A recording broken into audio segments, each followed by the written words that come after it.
五、四、三、二、一。Drop.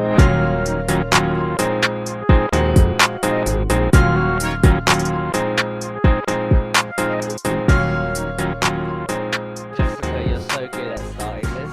I know, right?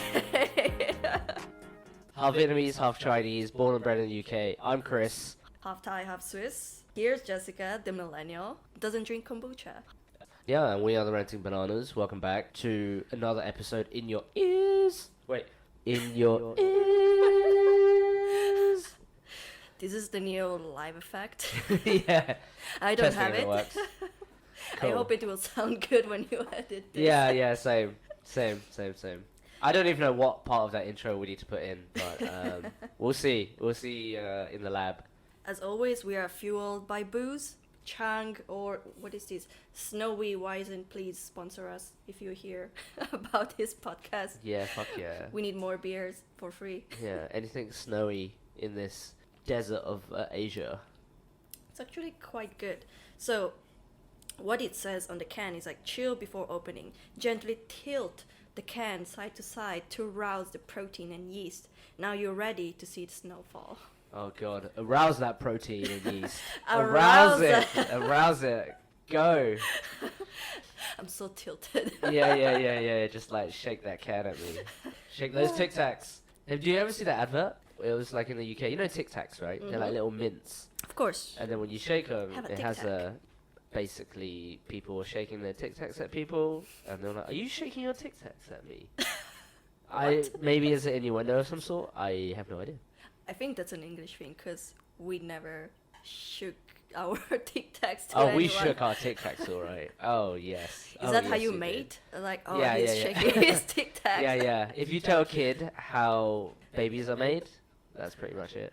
Wow, you shake Yeah. your Tic Tacs. Yeah. and you get it. When a man and a woman love each other so much, they shake their Tic Tacs, and boom, that's why you're here. And don't shake your Tic Tacs. Yeah, I can hear it.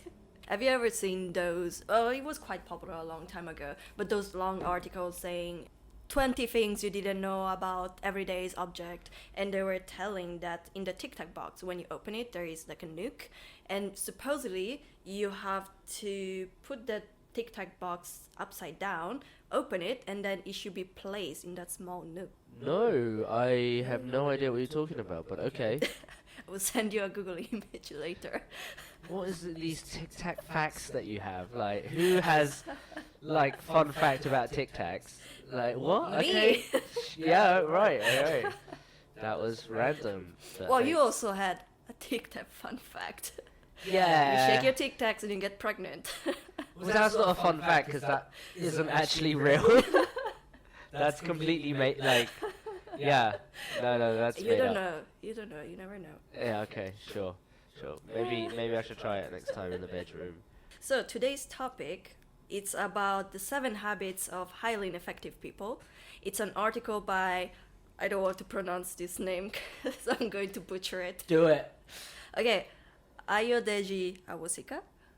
I think Very- I'm gonna very well Google that done. later and then kick myself in the butt if I pronounce it wrong. Ayodeji Asosika? It's like Awosika? Awosika. Awosika. But yeah, I sent this article to Chris. He didn't read it. Sorry. 10 minutes before this podcast, he went through the article and read the headlines, and I think that pretty much sums it up. That's basically how I Actually- digest books. Like, if you know me, that's what I do. You just read the chapter title and like, yep, I got it. I formulate my own opinions based on titles. That's pretty much it. Like, I could read a book by reading, like, the contents page. Like, the table of contents. That's it. I'm like, oh, yeah, this book was good. Wow. That's like next level skim reading. So, I'm not going to add that much value. I think it's fine. I think you guys already know that I'm not here to add value, so... Okay, so these 7 highly ineffective habits. Let me scroll through the article. But before you start, why this title, 7 Habits of Highly Ineffective People? Because the book is 7 Habits of Highly Effective People, right? So in this article, they are trying to focus more on what is hindering, is that the word? Your success. So why are you not doing the things that will make you successful? In the end, it's the same it's the same concept as the 7 highly effective habits, but in this article they're putting more of a emphasis on the negative side and how will you fix these negatives about the habits that you have. I actually never read the book, so I have no idea what these infamous 7 habits are. Nor do I. But You don't? I googled. I just googled it. Okay, what are And they? it's sharpen the saw. Don't work yourself to death. So that's one. Be proactive. Begin with an end in mind. Put things first. Think win-win. First to understand, then to be understood. Synergize, motherfuckers. Yeah, so that's the 7 habits of highly effective people. Yeah, so this is like taking that and reversing it, I guess, right? Yeah. And also to be a huge clickbait title, which is great. I mean, SEO wise, very good. I give this 10 out of 10. It came on 3rd ranking in Google, so Oh, third see? is alright. Dude, it's a book that has sold, I'm pretty sure it sold millions, and to be the 3rd article, I call it pretty good.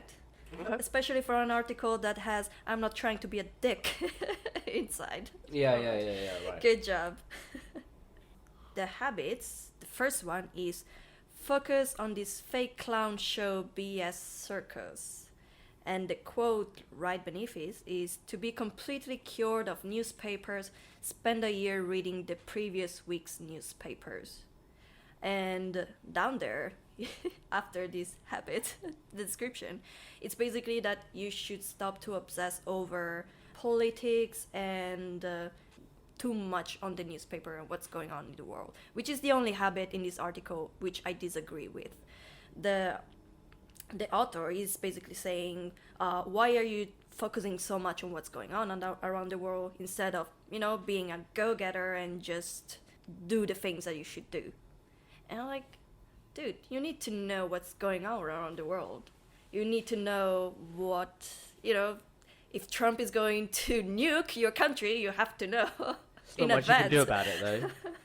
There's not much you can do about it. Yes, that's true. But I feel pretty sure, especially business-wise, right now we are going so much into globalization that not knowing what's going on is kind of a weakness, I would say. Yeah, so I don't really know about this one. For me, I sort of half agree and half don't agree. So one thing that the author says here is, important stuff will get to you, trust me. Focus on yourself. So how I consume media is basically the content that I want to consume. So a lot of stuff I don't care about, but I also understand how news this day and age is very focused on the negative. It's always about someone shot a general in Thailand the other day and then went to a shopping mall and then killed a bunch of people. Like, that's scary, right? And then some family members called me. I was like, yo, are you okay? Did you get shot? And I'm like, nah, what happened? But there was a shoot. They're always reporting things that scare us. And I think that's sort of one avenue or one thing that the news does really well. To put a constant state of fear in the minds of the masses in order to do whatever, right? Whatever the manipulation game is. So I'm not sure that but you should follow things you also are interested in, right? Yeah. So whether it's news, like for me, I like tech and design and all that stuff. So that's what I follow.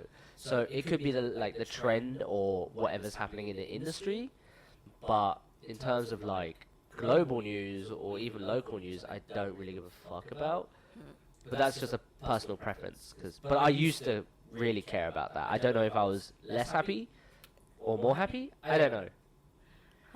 Interesting. Yeah, I guess that is the point that he is making. Is just everything is so negative, and we were talking about this in my work chat group. We have a Korean team and then we have the Thai team, and the person in charge of the Korean team was saying how we should be careful going out, walking the street. And one of my colleagues said, wow, I am always walking home when from the office. So he had this moment where he started worrying. And even with this spreading of the coronavirus, everyone is just so scared. They don't want to go to the shopping mall because they're afraid the Chinese tourists are going to be there. So I do see the point. But at the same time, I don't know. I feel like you have to know that these things are going around. But then how you decide this will affect you, that's another story. Exactly, yeah. I think that's the key, right, Yeah. of this. Like, don't let the coronavirus consume you, like, in Yeah. your thoughts, and be scared of, like, your friend, or not shaking hands. How or, dare you cough on me? Yeah, exactly, right. Yeah, I think that's the main thing. But I've seen it happen. Like, one of my aunties is, like, reading the Daily Mail. If you're from the UK, you know this paper. It's terrible. Never Yeah. read it. But she's always so scared of everything. Like, just everything. Because she's a daily consumer of it. And that's bad, I think, anyway. All right, let's move on to the next. Focus on the wrong parts of project. And this is Why are you Before- laughing at this? This is so Nothing. you? This is so no, you, this isn't is it? so you. Oh, yeah. Oh, just because of this stupid example, right? Okay. There are two ways. So the way the author describes this is that person A focuses on window dressing. They need to have their blog perfectly set up and designed before they start writing. So having the best camera if you want to start a YouTube video, a YouTube channel, sorry. Or trying to focus on the things that are not too important. Or instead having person B who is getting the cheap hosting for their blog and is basically just writing instead of focusing on having a perfect website or something like that. And I am actually person A, but I started to become person B more and more as I grow up, because I realized that I don't have to spend a lot of money on my hobbies before I know that these hobbies are going to become something that I will actually enjoy. Sometimes you just enjoy the thought of yourself. For example, you want to make music, so you will buy an expensive guitar and you imagine yourself playing this guitar, and then in the end it's just taking the dust in your room. So I had a lot of hobbies when I was younger, and then I realized not all of them panned out in something that I actually enjoyed. I just liked the thought of myself doing something like that. Yeah, I think there's a really good quote here. Let go of the thing you're trying to be and focus on the actual work you need to be doing to get there, right? Yeah. So not having all this pressure and feel like you need to wait for something for you to get started. I think that's good. But hey, expensive camera, not it's perspective. Yeah, it might be expensive to you, yeah, but I'm made of money now. No, I'm joking. No. Just I've never bought So patronizing. It's my first camera I've ever bought. So that's fine, right? Yeah, there's nothing bad about Having if a you- nice camera. There's nothing bad about having a nice camera. It's just the way you approach the hobby, I guess. When you focus more on the outside, on the camera or the equipment rather than actually doing the thing. So if you will buy the camera and then not use it, I'll be like, Chris, I told you so. Yeah. But seems like you've been using it. I mean, are you using it? Yeah, I've used it. I haven't put things together, but I've just been capturing a lot of stuff. So I'm just building it. So you are person B with access to person A funds. Fuck yeah, I am. That's the best position, isn't it? Yeah. And I mean, like, check this podcast as well that we're doing, right? We didn't buy... I was going to get, like, a semi-decent mic. Turns out my mic is super echoey or whatever. But, yeah, this still works. And then maybe eventually we'll get a better mic. But actually doing it is definitely more important, right? Take that first step. Yeah, exactly. For me, I'm trying to focus more on just doing the thing first. And then, okay, I like this. This is something that I feel like in the end will make me happier. So I don't mind investing way more money on it. Yep. But it took me a lot of trial and error to get here. As a kid, I was into like guitars, I was doing Muay Thai, I was doing this and that. I had so many hobbies and I spent so much money. The good thing is that it was my allowance money. But then in the end, when you get older, when it becomes your money, you just think, oh, maybe I shouldn't spend that much money on it. Yeah, and maybe outside of the money aspect, right? Because that's all perspectives, as we said. But really, when you say focus on the wrong parts of what's important, like waiting for things to align, the stars to align, and to be everything perfect, and then you have a good start-off point, whereas, like, it's never going to be perfect, right? I think this is a wrong mindset. When I first started work here, I was waiting for all these things to be like in its right place, and even waiting for my colleagues to start, and the 2 colleagues I hire, and then start executing. And that was probably a bad approach, because it just meant that 3 months I was chilling, which was fine. I liked it, but I probably could have done more if I just got my hands dirty way quicker, and then let them join and then add value that way.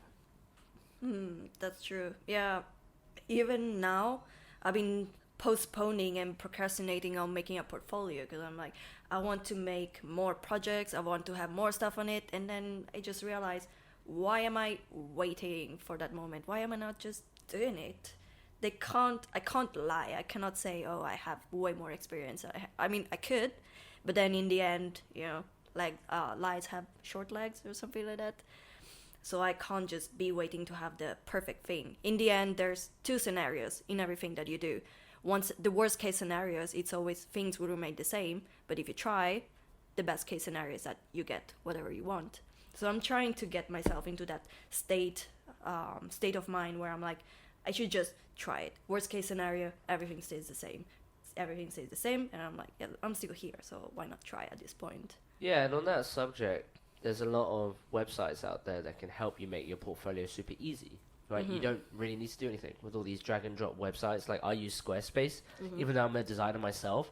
It's just to launch it quicker, and you can make iterations on it quicker and add more pages. However you want to do it, right? However complex you want to do it. Maybe the design won't be quite as right as you really want it to be. It's not 100% customizable unless you want to inject your own code, but it's online, it's there, right? You just Sure. Yeah. So I redesigned mine recently in a weekend, right? Because I was just like, oh, well, what else is there to do? But it could do that. You can do that, right? You don't need to like hire a freelancer, design every single page, because that's just not really quick enough. Right? Yeah. Also, in the end, people will definitely appreciate the quality. But if your website is not even out there, then what do they have to appreciate? Nothing. The only thing that a person looks at you right now, like let's say you apply for a job, right? Everybody looks at your digital footprint. If you have 0 digital footprint, well, I mean, you do now, but like, let's say you have ones that don't really match what you're applying for, they're going to be like, well, who cares, right? One of the things I speak to my recruiter about, because he helps us find these design talents, I'm like, do they have an online portfolio? If it's just images, I don't want to look at it, right? So there are very specific things that hiring managers look for, and one of them is a portfolio. So if you don't have a portfolio, well, you don't even need an online one, actually. You can have a PDF one, but I hate looking at PDFs. Like, Why? It's just because, like, you gotta download it. It's just fucking make it easy for me. Make it. A website a URL is the easiest, right? Like, if you're thinking about user experience, that is user experience. Don't send me a Google Drive file and have one picture, and have a million pictures. Like, that's just stupid. Like, nobody does that, right? So think about it from the other point of view, right? Yeah. Yeah. And I'm pretty sure even if I had thousands of articles on Medium, would you read it? No, you're just thinking, oh, she has articles on Medium. That's exactly She's it. cool. Yeah, exactly. Oh, she writes. Oh, let me read the title. And that's it. Yeah. That's what I do. Especially you just skim read it. Yeah, Just read the exactly. headlines. Yeah, it's basically just your foot in the door, right? It's not True. like, unless I'm really interested into researching you, but, how many profiles and portfolios do you see a day as a hiring manager, Oh, right? yeah. It's going to be a lot. Especially if you're a recruiter, you don't know the difference. You're just like, oh, whatever, how many years has she got experience, blah, blah, blah, blah. The next point is actually quite similar to the previous one, where it's titled Worry About Dumb Shit. And the quote is, remember, you alone get to choose what matters and what doesn't. The meaning of everything in your life has precisely the meaning you give it. And then he explains how people create their own excuses, their own mental barriers. I'm too short, I'm too tall, I have no money, your parents didn't hug you enough. And that's something that I've noticed. It's very similar to, the first point, where you're trying to get to that moment where everything is perfect. But then there is also a point where you tell yourself, I'm not enough to do this, I will never get there. And it's actually something that I read quite often on a couple of different articles, where the difference between men and women when they get hired is that women would not apply for a job if they do not 100% or at least 90% reflect what the job description is. For example, having a bachelor, having 3 years of experience, blah blah blah. While if a man sees he fits 50% of those requirements, he's, yep, I'm gonna to apply, I'm perfect for this job. And I thought about it like, oh my god, yes, that's so true for my perspective. Yeah. Where I see a job and it asks 5 years of experience for this position, I'm like, oh my god, I only have 3 years, it's not enough, they will never like consider my job. But in the end, even when I try to hire more people, I found myself not caring about this thing. I cared more, do they have some kind of experience? How do they present themselves? How do they send their CV? It's way more important to me rather than do they actually have 3 years of experience in this field. Yeah, I've typically done that as well. I've always applied for jobs that I really want to like work in, right? Versus if I have the experience or not. Like, why the hell am I head of design? I've had 4 years of designing products. Like, that's not enough at all, right? But it's just what you want to reach for, right? And do you want to set yourself up for that challenge? Because it's a foot in the door. Not saying that I'm doing a great job or anything like that, but I'm at least willing to put myself in that place of, hey, I want to do this, and I think I can do this, right? And I think that's essential. But this rule of ineffective people worry about dumb shit. I mean, we all do it, right? We all worry about the dumbest shit, right? We do. I mean, it's part of life. And however, it depends like how it consumes you yet again, right? The mindset of like what dumb shit consumes you and what dumb shit doesn't. So yeah, but I think this one's like human nature. True. I feel like this is, I don't know, maybe it's because I'm more of a female and I have more female friends, so I've seen that more often. Maybe that's why I feel like this, oh my god, this is very resonating with me. Yep. Especially I have a friend where I told her many times, your favorite word is but. So every time she would say something, I will tell her, what do you think about this job description? And she would say, oh yeah, it's interesting, but. Or what do you think about doing this or that? She says, well, yeah, I like it, but. So she says that every single sentence, every time I try to propose a new idea. So I've seen that stopping people from doing what they want. And I'm trying to put myself in their shoes. And I'm like, why are you not just taking the chance and just do it? Yeah. Of course, I've been stopped by that mental barrier, which you are creating yourself, which is even more ridiculous. There's no one else telling you not to do something. It's just yourself. Yeah. It's crazy. It's that pressure, right? Of like, also it's probably the fear of the unknown, right? Like worrying about what not only is happening currently, but what might happen, right? If you like do something wrong, or if you know, the fear of embarrassment, you know, the fear of failure, or whatever it is, right? We all paint the picture and worry about the future all the time, but. It's a weird one. I think we can all learn from this one. This is like so true to everybody, right? Oh yeah, 100%. Everyone will always have some kind of excuses. Oh, this is one thing that I don't remember which book I read about, but it said people saying the excuse of I don't have time. But in the end, when you say you don't have time, you're just saying you don't have a priority for that. That's right.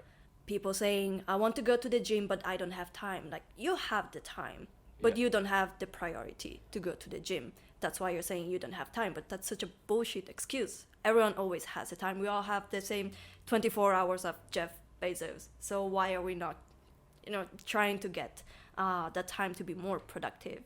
And that was something that made me realize. And I told a lot of people, whenever they say they don't have time, I will always tell them, it just means that it's not your priority and it's okay. And then they would get angry at me like, no, I have like 3 jobs and I have this and I have that. And I'm like, well, yeah, it means that your priority now is working and making money and going to the gym. It's not your priority and it's okay. Why are you getting angry at me? Yeah, right.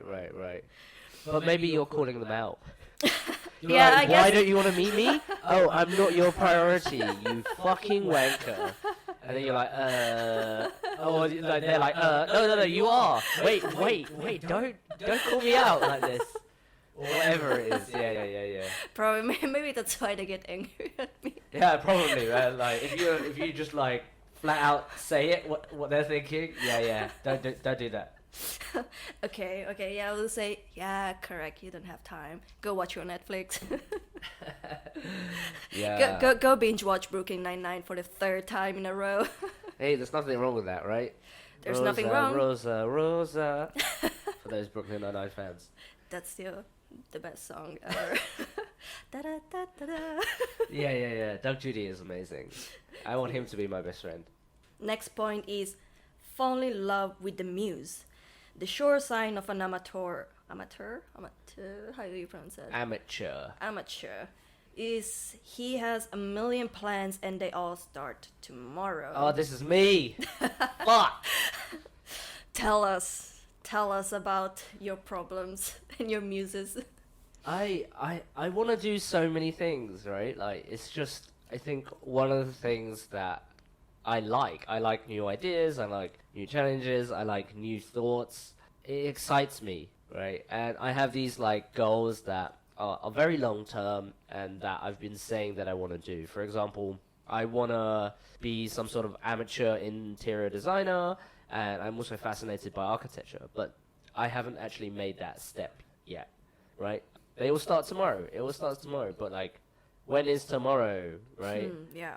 I've had some opportunities to do that, like when I decorated my previous apartment in Vietnam, and stuff like that. You know, it's like very amateur stuff, and you're just trying it out. Yeah, it's got to be like a lot of time investment, and I think when I'm like, I want to be there, but I can't invest the time in it now, is maybe just an excuse. But yeah, I don't know. Like, that's still somewhere where I see myself doing. I want to like delve into other sort of creative design fields. I just haven't. And maybe I'm falling in love with the muse, the idea of this person that I want to become, right? But it also serves me in a good way, because when I started design, I was like, oh shit, this is what I want to do.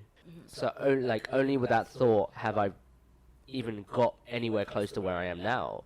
So if I didn't have that thought, then I don't know what the fuck I'm doing, right? Like, I'm just kind of bumbling around.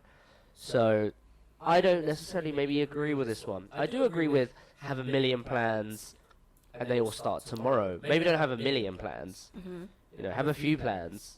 But there's lots of other books that talk about your one focus of today, right? When you break it so granularly. But I don't think a lot of people just have one purpose in life.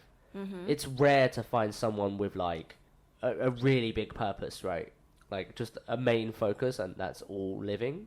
So this one is a bit, I don't know, I'm a bit split on this one, but I definitely see it in myself.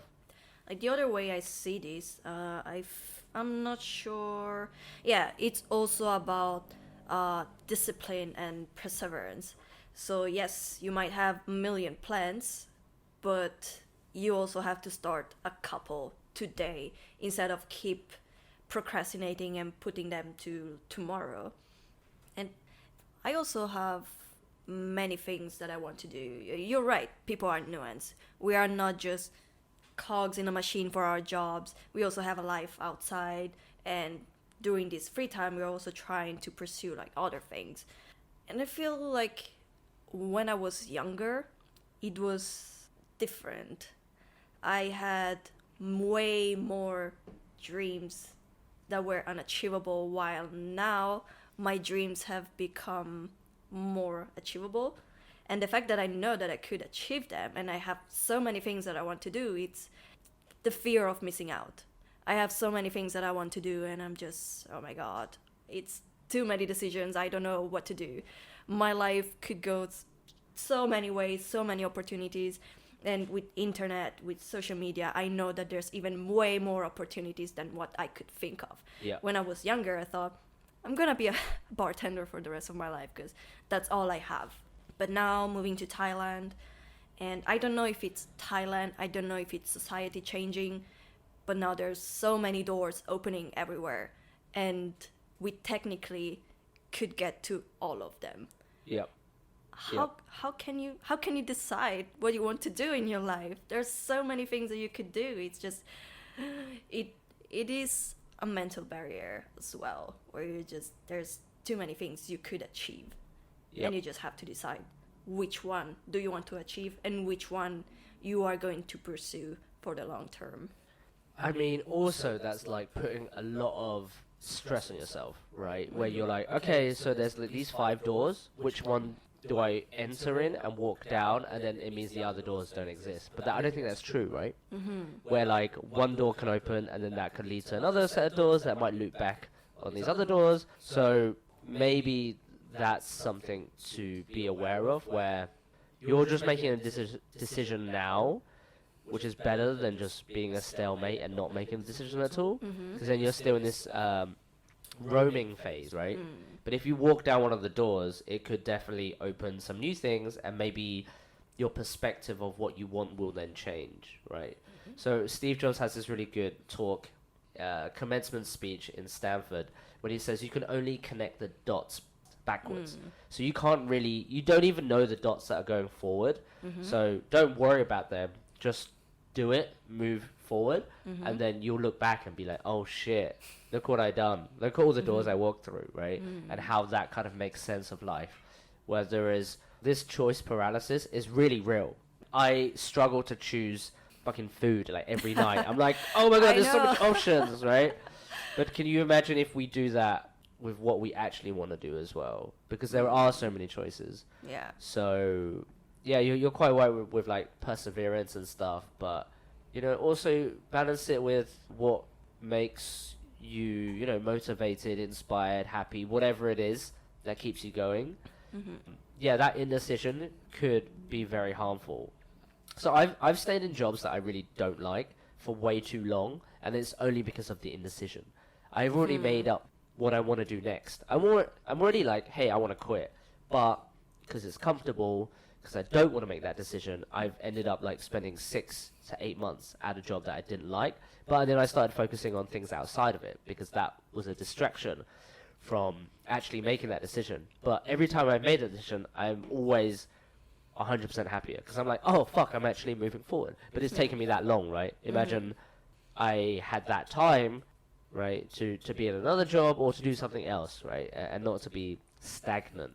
And I think when we feel complacent, sometimes that's bad. You know, it's not always bad to be complacent, but it depends how fast you want to move. So true, so relatable. Yeah. That's how I feel right now. I have... Alright, you're quitting tomorrow, Jessica. I'm You're quitting tomorrow? Yeah. Wow. Send me your boss's email, I'll draft the email for you, and we'll just... Oh, he is on a holiday, don't. Fuck him. You want to ruin his holiday? I don't care about him. I care about you, man. I don't care about him. Oh. Oh. You're gonna put me in such a difficult position. Let me just like send him a letter to the postal service, so he gets it after his holiday. Perfect. Yeah, that worked for me. But it's true. We waste so much time just trying to make a decision. And when you make that decision, it's just, even with toxic relationship, and you're just like, should I leave? Should I stay? And in the end, you stay because you're comfortable, because you know that person. And also you're scared of being lonely, especially if you spend a lot of time with this person.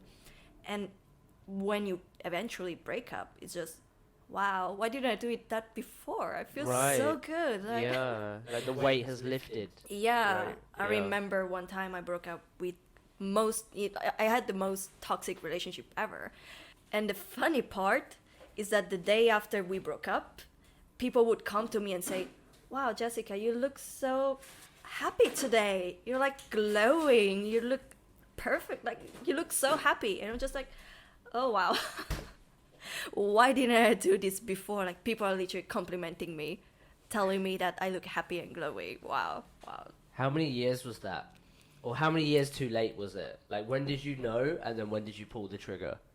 Oh, fuck, I don't remember. I think I stayed in that moment for at least 6 months, so we broke up already before, we took a break, and I had the time to get over it. I think 2 weeks after, I I recover quite quickly from relationships. Oh, you cold ass bitch. No, I live far away from home and I don't even miss my family. Of course, I want to spend time with them, but I don't think all the time, oh my god, I miss them, I want to be with them. I'm just, oh, okay, today I miss them. Interesting. And then I move on with my life. Right. So in that thing, I was just like, well, 2 weeks is gone and I'm happy again. And he came back and he wanted me back. And I'm actually happy. I don't want you back. But at the same time, I thought, what's the worst thing that can happen? We're going to break up again. And yeah, we broke up again. So we were together for a year and a half at that time. We broke up for 2 weeks. And then we stayed together for the 6 months. And during those 6 months, it was just, I'm not happy. Yeah, it's not working, right? You thought it might, or you could, and then it just kind of bumbled around. Yeah, that was the mental barrier. Just like, it could go better. We were so good before, so why leave at this point? And then I just realized, well, there is a reason why we broke up, and there was a reason why I moved on so quickly. Actually, that happened to me. I was in this 5-year relationship, and it was my first one. But at one point, I sort of knew. But yeah, I stayed way too long. So I got, like, when we officially broke up, I was actually in a different country because I was such a coward. Right? I couldn't do it. No. Yeah, and there was all these circumstances that, like, that translated to mental barriers, right? I felt like, I had to at least keep it okay for a bit. I should have done it way longer. It would have been better for both of us. The period spanned years of unhappiness. Yeah, I completely know what you're going through, and it sucks. Like the indecision. Years though. Years, man. But we lived together like the first 4 months. I was 19, she was 18.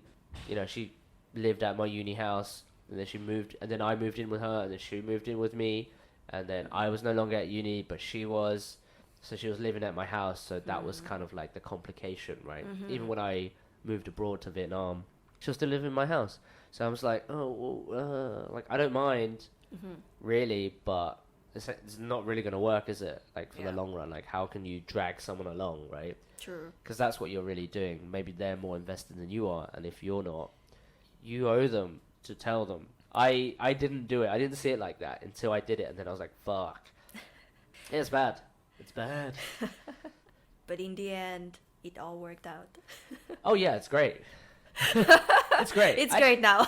Yeah, no, I actually want to see her, right? But then she hated me. She, like, blocked me on Facebook. Oh. And I reached out to her a couple of times, and she's like, no, fuck you. I was like, oh, come on, man. Come on. It's fine. It's been, like, 6 years. Come on. Get over yourself. Dude, there's only one ex that I still talk to. Only one. Okay. And I had 4 serious relationships, and out of those 4, only one. And we don't even talk regularly. It's just like sometimes. That's it.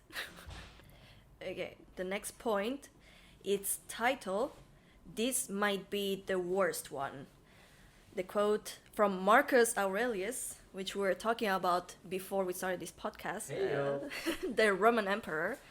How much time he saves who does not look to see what his neighbor says or does or thinks. Oh, shit.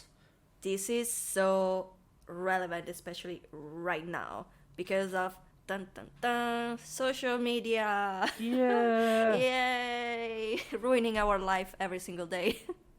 How much time do you spend on social media thinking, oh my god, this person has it better than me?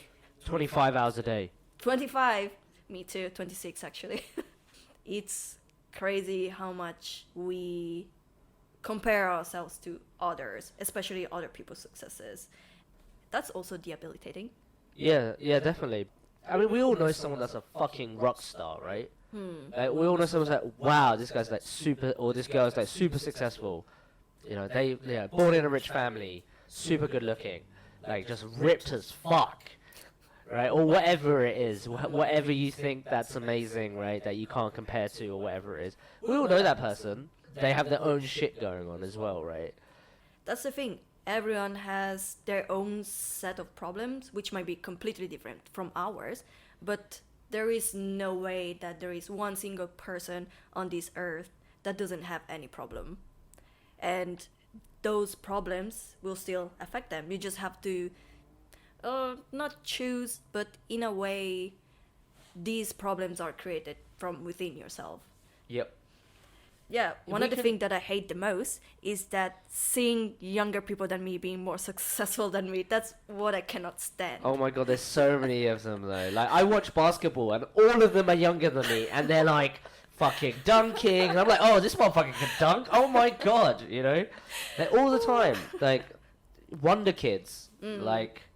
Yeah, you're fucking Snapchat CEO. Like, all that shit, right? You're just like, these guys are mad young. Pop stars. Whoever they are, there's always going to be someone younger than you. 100% true. The thing that struck with me the most was the 16-year-old winning $3 million at the Fortnite competition. That could have been you. That could have been me. But no, my mom was like, why are you on your computer? You have to do your homework. Fuck homeworks. I could be millionaire by this point, but no, you wanted me to do homeworks. I went to university like all the other ships. Yeah, but dude, like Fortnite didn't come out when you were younger. True, but it could have been me. Right, you could have like done Counter-Strike, Doom, like, or, you know, warm up to Fortnite. Oh no, yeah. Fortnite's third person, right? Dota? Dota is team-based, so it's 5 people. Oh, okay. And the prize pool, I think, was 35 millions or 24 millions. I don't remember anymore, but it was one of the highest prize pools ever in history. And it's almost the same amount as golfers do. Like, not even like your average idiot golfer. No, it's like professional. Right. Like Tiger Woods level. So you would prefer to be a professional gamer than a professional golfer? Yeah. 100%. Okay. Who wants to be a professional golfer? I don't know. I mean, golf is pretty cool. You actually get to exercise as well. You exercise on esports too. You know, you're moving those wrists. You ain't and doing fingers. shit, man. You're your lazy boy all day, fucking stretching those thumbs and fingers. Like, you ain't doing shit.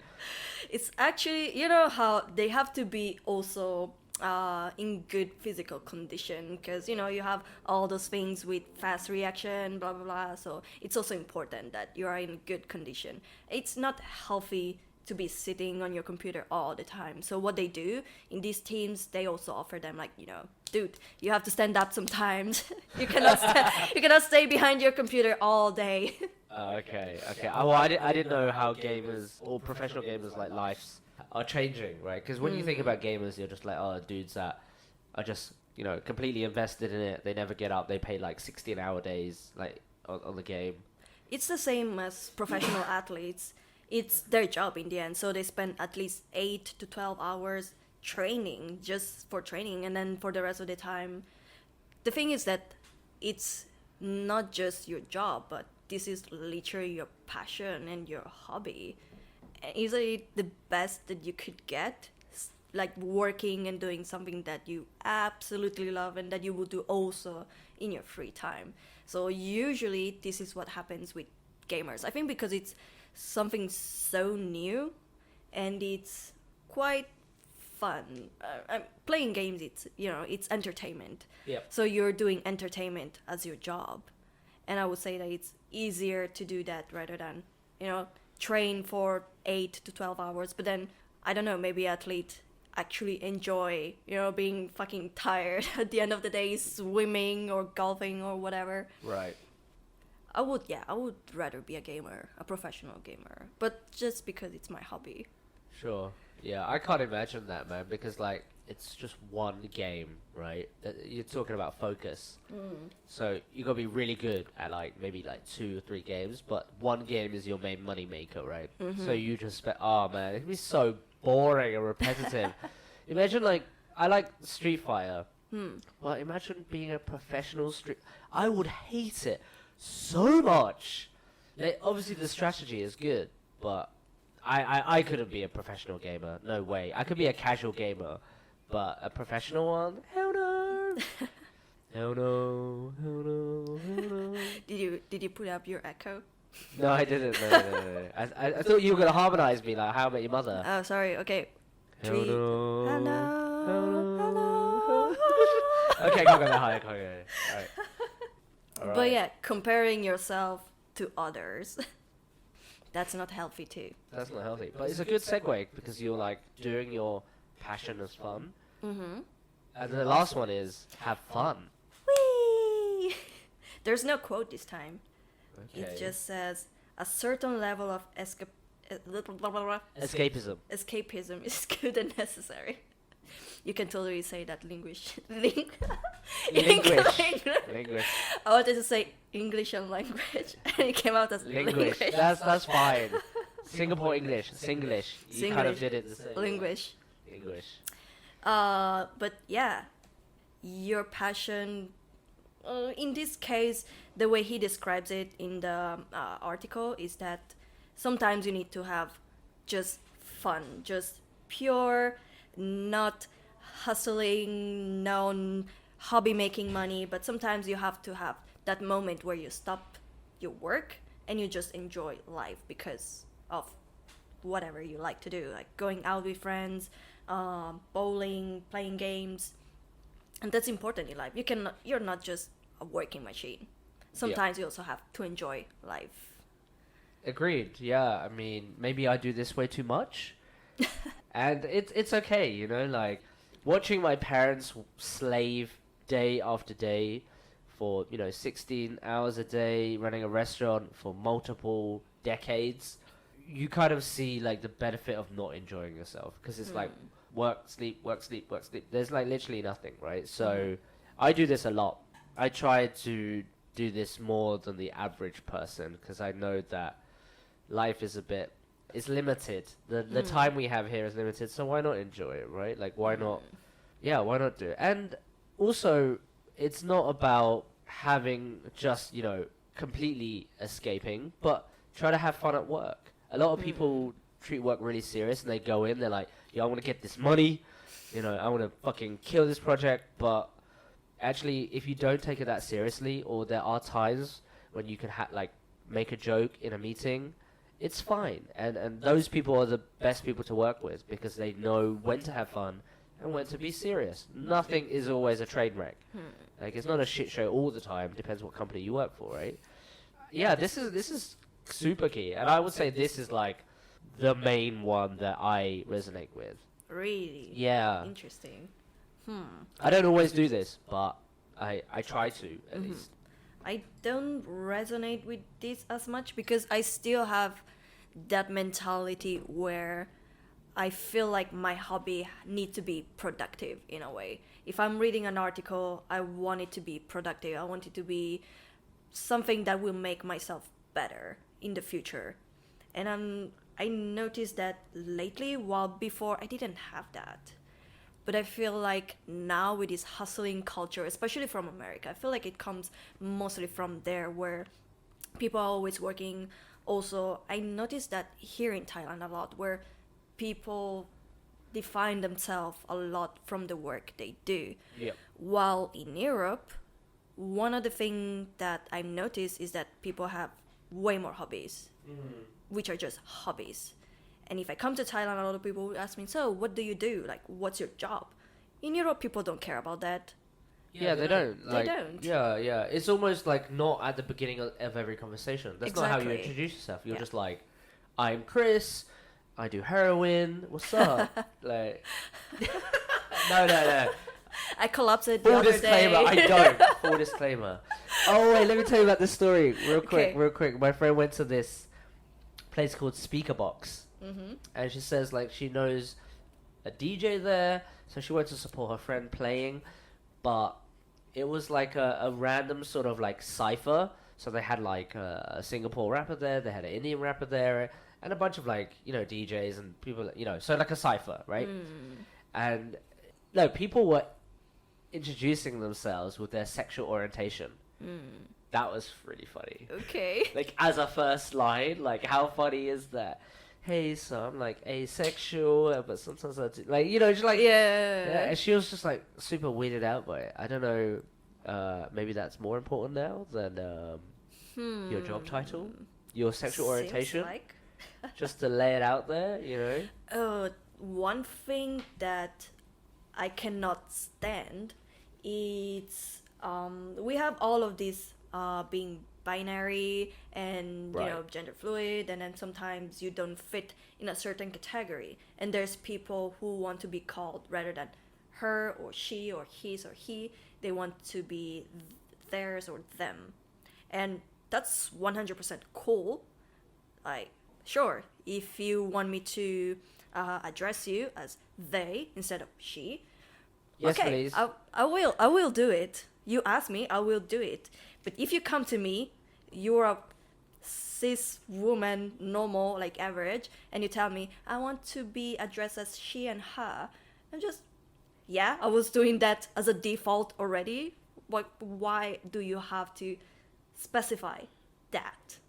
That's one thing that I don't know, I cannot stand it. It's just Does it piss you have off? to, yeah, you have to follow a certain trend and be like, oh yeah, I am like them, but you know, I'm a she. Or just, why do you have to say it if you don't want to be addressed in a different way?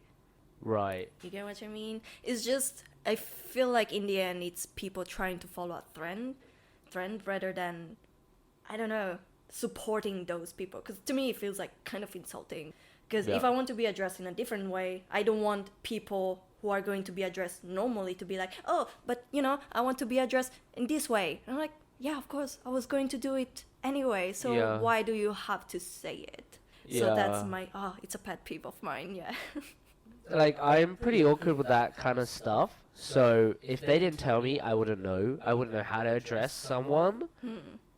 I'd just be like, yo, right? Versus saying, like, you know, like, I wouldn't know how to do it. That's just me because I'm, like, awkward about it. Like, it's not that I care what category you want to be in, right? That's up to you. But for me, it's like, if you don't tell me, I'm probably going to get it wrong. Yeah. So I'm not even going to try. I'm just going to be like, yo.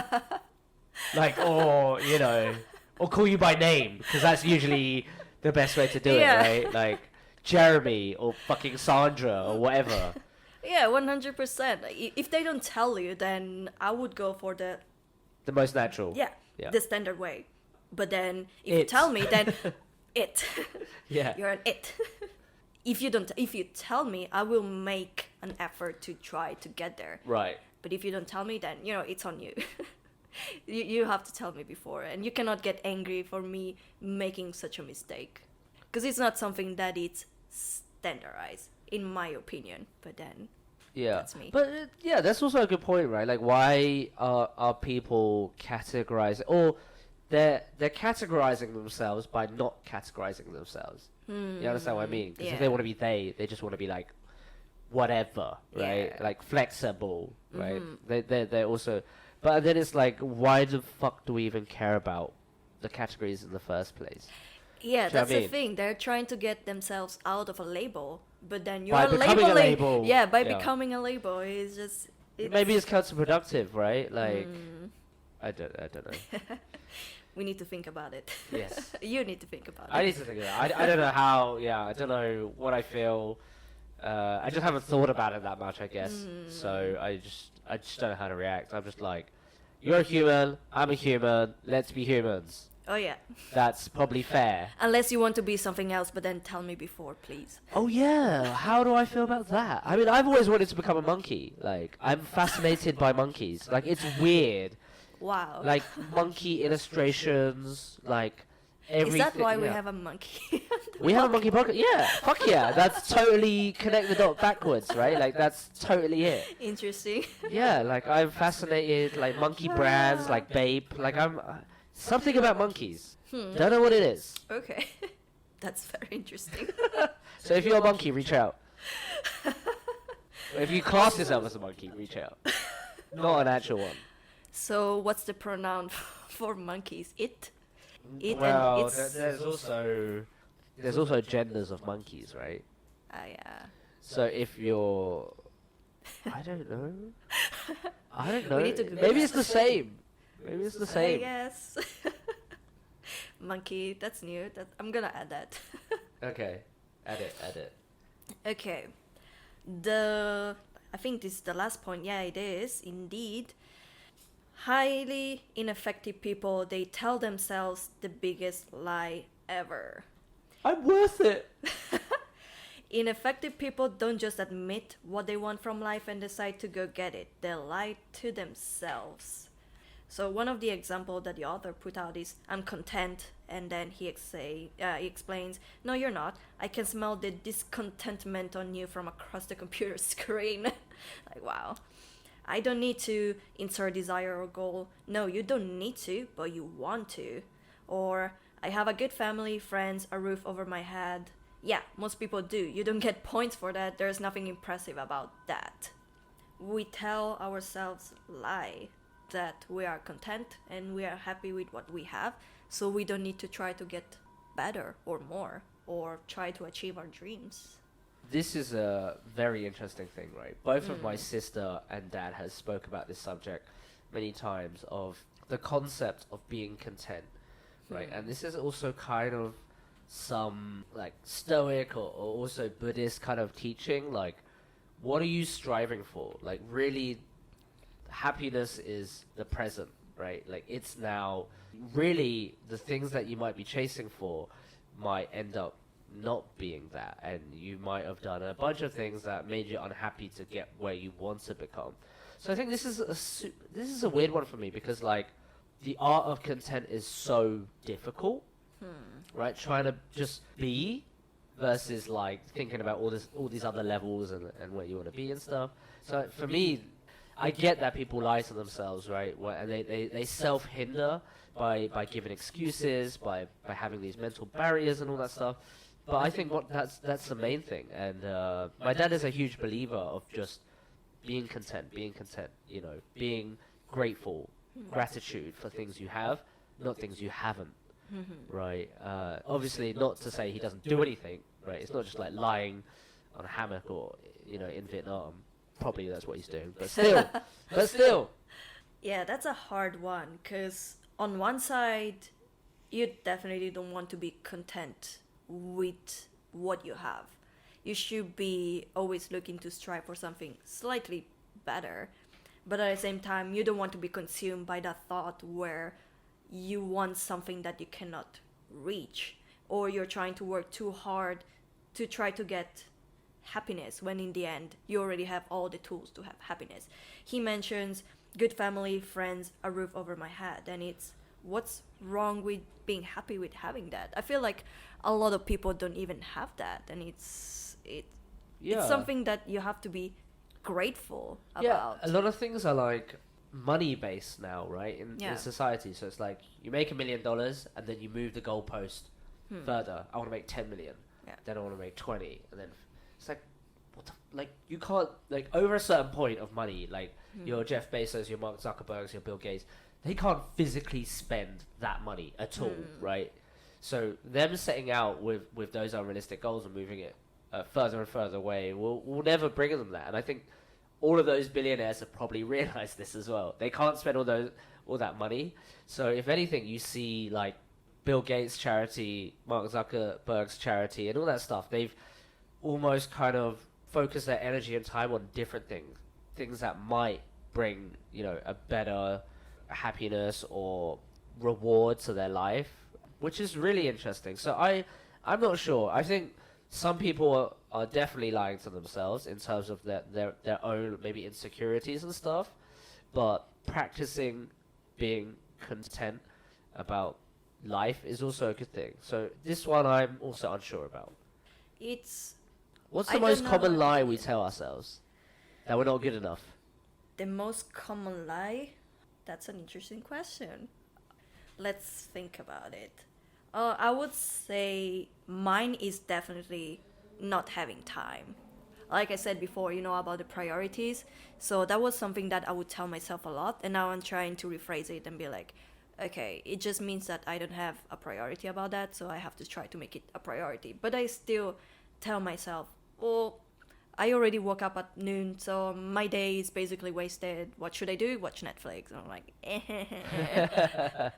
and telling myself at the end of the day, I'm happy to have watched Netflix for the whole day. Like, no, I'm not happy. I wish I spent that time differently. Or maybe telling myself that I could have done something better when I should have just enjoyed that, you know, day of doing nothing. Yeah.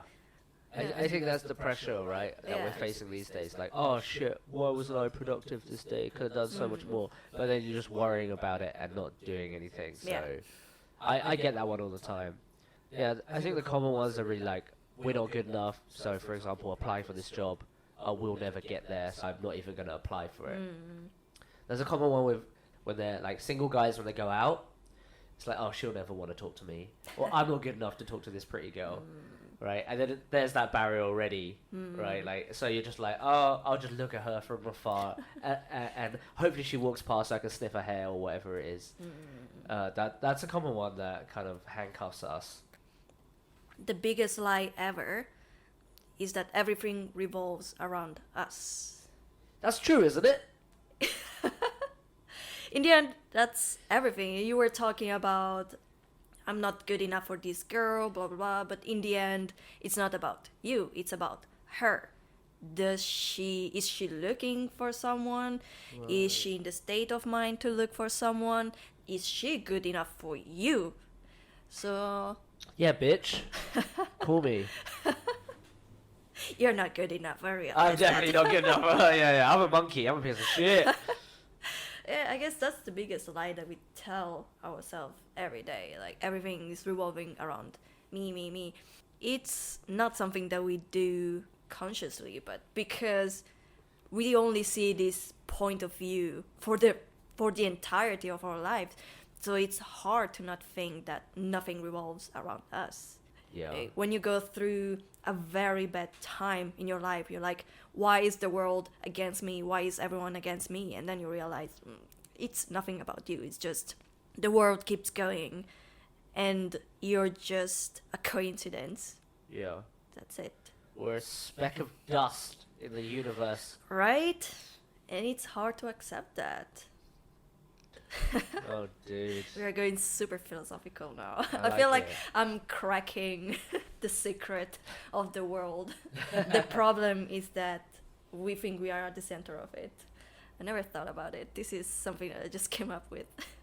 Yeah, I think you're right? It is that perspective. It's weird. I think humans would be better if we didn't think ourselves like that. Right? If we started worrying less about ourselves and more about other people or other things, like animals or the environment or the climate, hunger or violence, or whatever it is, right? I don't think we think about those subjects quite enough. We're legitimately running out of water. The world is running out of fucking water. We're killing the environment because all the food we consume, right? All the meat we consume specifically. It's fucked up. What are we doing to change that? Telling ourselves lies, it's fine, it's someone else's problem. Or we don't care about our grandkids. True. We're still gonna use those plastic bags. Yeah, exactly. Yeah, give me 2 because I'm fucking carrying beer. Oh, Jesus. Oh, God. There's something that I've heard a long time ago and I liked it so much. So it says that people are like books and we are all made from different chapters. And that's why sometimes we don't understand each other because our chapters might be in such different length, languages, whatever, beliefs. And we don't understand each other because we just grew up differently. Yeah. What you think about relationship, what you think about technology, it's all based on how you grew up, your environment and everything. So there is this moment where we cannot empathize with that other person. Maybe we're arguing, no, my religion is better, or no, my religion is better than yours because of that. And there is no way that we could ever understand that book. And so we have to accept that we're just different. But sometimes it's hard. Sometimes we're just, why do you think that way? Even something that happens a lot is with Chinese people. A lot think that Chinese people are being rude and they're loud. Yeah, right. And that's just the way they grew up. They're not being rude. They don't think they're being rude. They're just acting the way they're acting because that's what they know. Yeah. And at the same time, yeah, it is rude for you, but then it's just a different book that you couldn't understand. That's right. And with like this whole coronavirus thing, it's even worse. Yeah. Right? Like they're gonna get hated on like so much. I feel bad for them. Yeah. I mean, the government's a piece of shit, isn't it? It is. The government's a piece of shit, man. And those were the 7 habits of highly ineffective people. So you resonate the most with F fun. I think for me would be worried about dumb shit. That's the one I resonate with the most. It's just creating my own bullshit, mental barriers, whatever. But in the end, they're all related. It's just, I would say the summary of the whole article is do your thing, don't worry too much about it, and be happy about it. And accept that this is how life is in the end. And also, who the fuck is anybody to tell me that I'm ineffective? Maybe I want to be a bit ineffective sometimes. And Yeah. And that's fucking okay, man. Like, I don't need to be an effective human. Whatever the word effective means, it might be like productive. I don't know what it means, right? Mm-hmm. But, you know, maybe I just want to be a piece of shit sometimes because that's fun or relaxing and, you know, it's curing some sort of stress thing and that's okay, Oh yeah, right? 100%. We are not machines built to be productive all the time. Yeah, I don't want to be productive. Sometimes you just want to, like, be creative or be a piece of shit. No? Just come on, man. No? You don't want to be a piece of shit? I Come don't know on, if I what- want to be a piece of shit. I Can mean- Can I be a piece of vomit? You could be anything. Just Okay. like however you feel at home, you know. For me, it's like be a piece of shit. But for you, it might be like be a lazy ass or Oh yeah, I like Or- being a lazy ass. yeah, exactly, right? And I don't like when I feel bad about being a lazy ass. Just let me be a lazy ass. Yeah, I do it all the time. I do it every week. I'm like, fuck work today. I'm gonna be a dick. Be a piece of shit. Yeah, I've gotta learn that. See, It's worry okay. about dumb shit, and I worry about being unproductive. That's dumb shit. Yeah, that's it. All right. What's next? What's our next topic? Ooh, so we talked about it a little bit during our article reading, and it's Stoicism. Oh shit. Oh, Yeah, shit. it is. Was it Zeno? Zeno? Zeno. Zeno. Zeno. So before we started this podcast, we watched 5 minutes video about Stoicism. Yeah, it was on TED. Wait, yeah, TED Ed. Yeah, TED education video. How do I summarize it? So I got the Wikipedia page up. Okay, 'cause yeah. All good knowledge job. is from Wikipedia. Good job. It's actually founded by this guy Zeno of Citium in Athens in 3rd century BC, and he's a philosopher that invented the foundations of Stoicism. Just, would you like to define what Stoicism is for our audience? Ooh, define it. It's gonna be hard. It's a philosophy that started in Greece, and then it went all the way to the Roman Emperor Marcus Aurelius.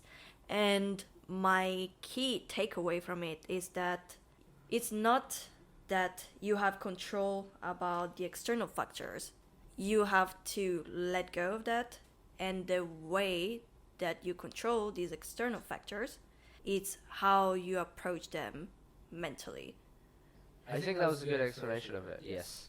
So here in Wikipedia it says it's a philosophy based on personal ethics informed by a system of logic, which is very interesting. If we break it down, so they have this concept called logos.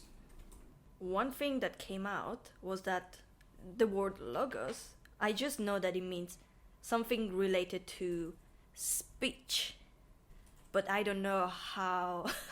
I have no idea how it relates to Stoicism. Stoicism has 4 cardinal virtues. The first one is based on wisdom, and then we have temperaments, then we have justice, and the 4th one is courage. So those are the way a Stoic lives their life, which is quite interesting. They were on the video. They were mentioning someone saying that just being alive, it's an act of courage. Yeah. And I'm like, oh my god, yes.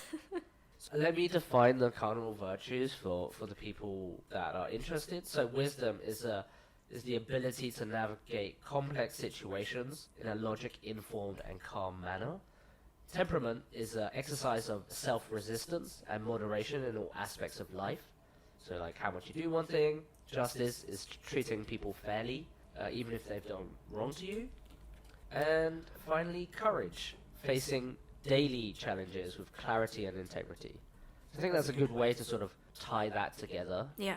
There's a lot of famous Stoics out there. Tim Ferriss. I don't know if you guys know Tim Ferriss, but he's this like super popular entrepreneur. He also has one of the most popular podcasts out there. But Stoicism has been around for centuries and centuries, and it's actually it's everywhere, right? It's in some Buddhist teachings, it's in some Christian teachings. Even Mandela followed it. Yes, even Mandela followed it. So it's actually like permeate our society in many different ways, but only recently has there been this revitalized trend, I guess, around it. So one of the books that changed my life completely, it's called The Subtle Art of Not Giving a Fuck. And I think Mark Robson is the author. Mark Ronson? Mark Manson. And it changed my life because, as I said, like one of our problems, in my opinion, is that we put so much of our own perspective on the world, and that's how we let it influence us. So the way we are raised, the way we experience life, it's all because of what's going on in our life. While in the subtle art of not giving a fuck, the core principle is also that you have to decide what to give a fuck about. Yeah. What to give a fuck about means what you actually care, in other words. So you have to choose what do you want to care about in your life. A lot of times we are clouded, our judgment is clouded by values that in the end are not really that important, like being rich, being beautiful, or whatever. And the book tells you that why not instead focus on things like, trust, integrity, being kind. And so those are the things that you have to try to focus on. And whenever something happens to you, instead of thinking, oh my God, the world is being so unfair to me, or maybe one person calls you ugly, instead of thinking, oh my God, that person said I'm ugly, so I am 100% ugly, you have to think, well, that's just their own perspective of me being ugly, and it's not my fault. I cannot ever make them change their mind, and I just have to accept it, and that's how you have to go with the world. And it's very similar to what the Stoics think about, you cannot let the world affect you. The way the world will affect you is just based on the way that you will look at it. And sometimes you just have to accept it. You just have to say, fuck it, okay, if they think that I'm ugly, okay, sure. I'm just keep going on with my own life. I like that take on it. One of the things also that I love the most is the final chapter of the book, in which he's just basically saying, you have to remember that you're going to die one day. And it's... Oh, God, it's so depressing. It sounds so depressing and like, what the fuck? Yeah, of course we're going to die. Why are you reminding me? But it's important because you have to kind of enjoy life as it is. And you have to remember that at any point, you might lose this privilege of being alive. And what's the best thing that you can do at the moment is try to be happy. Try to not give a fuck about things that are not that important to you. And yeah, so that's the subtle art of not giving a fuck. It's just the subtle art of deciding what to give a fuck about and using those fucks for values that are actually going to make you happy. Yeah, people use those fucks. Give fucks about things that are important. Yeah, give fucks. That's the most important thing. Give fucks. No, so I want to ask about this chapter in the book called Happiness is a Problem. What does that mean? Because I haven't read this, right? But I'm just looking at the chapters. Wow, that's how you read books. Yeah, I forgot. Yeah. But like, why is happiness a problem? Is it like because sort of the utopia of happiness, or the picture that people paint as happiness is the problem? Like, what is it? Why is it a problem? Because for me, happiness is that goal, right? Isn't it? Or what? I don't remember exactly how the book put it, but I think it was on the line of the fact that happiness is not a goal. It's a state of mind. Ooh. You cannot think that doing this will make me happy, or think that one day you will be happy and that's the end. It's something that you have to build on yourself every single day. Yep. We can decide to be happy at any point in our life. And it's just the state of mind that we are going to put ourselves into. You know, it's being content with what you have, deciding that at this moment in time I'm going to be happy. The fact that we are trying to pursue happiness as an ultimate goal, it's in the end a problem, because then we're never going to be content in the end, because we are always trying to look for something beyond that. Yeah, that's good. There's another guy who I really like. He was on the podcast, like Joe Rogan's podcast, and his name is Naval Ravikant. And he's this like really successful sort of entrepreneur in the tech world. He invented things like Angel List and Product Hunts, right, which is like very well known. But before he got rich, he practiced happiness, or to be content every single day. And he thinks it's something that anybody can achieve. Although he's very successful in the eyes of, you know, a society today, he said he did that before he ever became rich or ever earned any significant amount of money. And he's a poor kid growing up in Brooklyn. He's an immigrant from an immigrant family, so he had it rough. So it's really interesting. You know, I think little life hacks like practicing gratitude, exercising, those things, right, that people speak about all the time, really does help. And it's remembering to do those things. And he said he trained his mind to become positive. So now he hates being in a room, like talking to people that are negative. He just can't stand it, because he's trained it so much over the years of the way of thinking, which is really interesting, right? Where, wow, you can actually train yourself to become happy. And why the fuck is nobody doing this? Or why don't they teach us in schools? You know, the larger thing, right? Like, why is there not someone like monetizing this for us, or whatever? How people do, right? Mm-hmm. That's interesting. Why is no one teaching that in school? I mean, maybe school's not the right avenue for it. Maybe people don't believe in the education system enough, right? True. Because it's just based on exams. How are you supposed to give me an exam on happiness? You can't quantify it. True. So I guess it does come from the family, how you brought up, but it's nothing that I ever thought about. But yeah, why are not school just doing this, you know, program where you I guess it makes sense also, because you don't want to impose yourself, because this is a life value. Yep. And it's something that, as a school where you're trying to teach something more theoretical, subjects that are objectives, you don't want to teach something that is subjective. But at the same time, we are learning about philosophy, so why not, you know, art, put it in there? Yeah. I think it should be, right?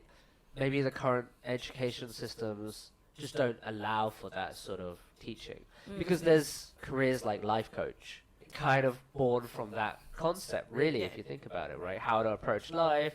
Lots of people are going to like a psychiatrist these days, going to see their shrink. It's probably because something was wrong, or they didn't feel like they could handle something. But I think if we give these tools earlier to teenagers and kids, then they could deal with that stuff very naturally, right? Not saying there's anything wrong with going to a psychiatrist. I'm just saying maybe it's for the lack of attention from that part of their life, which then leads them to try and get those tools from a psychiatrist later, right? To sort of deal with what they're facing. Yeah, it's definitely way more common now to go to a shrink than before. Yeah, there's no stigma around it now, or there's less. There's less. Yeah, there's less. I would say it didn't disappear yet, but less. I mean, in Asia, everything's a fucking stigma, isn't it? It is. It's you can't do anything here without being judged. Yeah, it's judging culture, it's shaming culture. It is, but that's why. That's okay though, because I like. Give a fuck about yeah, it. Exactly. That's okay. I mean, I feel like that's why I relate so much to this book lately. It's just the way I experience life here. It's so different. I mean, Thailand changed me for many good things. I've been more entrepreneurial. I feel like I have way more opportunity. I've been more productive, but at the same time, I have the pressure to be productive. I have the pressure to meet someone's judgment, and I'm like, I don't have to give a fuck about it. Like, fuck you, and you, and you, and you, and you. and you, yeah. Cool. Cool. So where can people find you, Jessica? My alter ego is Stormtroopy. You can find me on Twitter and Instagram, and I think that's it. Cool. Where can I find you? Or Yeah, we? you can find me at everything semi-grown kid. Find me. Bananas don't give a fuck. You Drop. keep going, man. No, Oh, bring out that cool. I have to stop embarrassing myself. Yeah, nobody's here. Centennial. Can you elaborate on that? Those are the new kids on the block. Those are the ones that are coming up.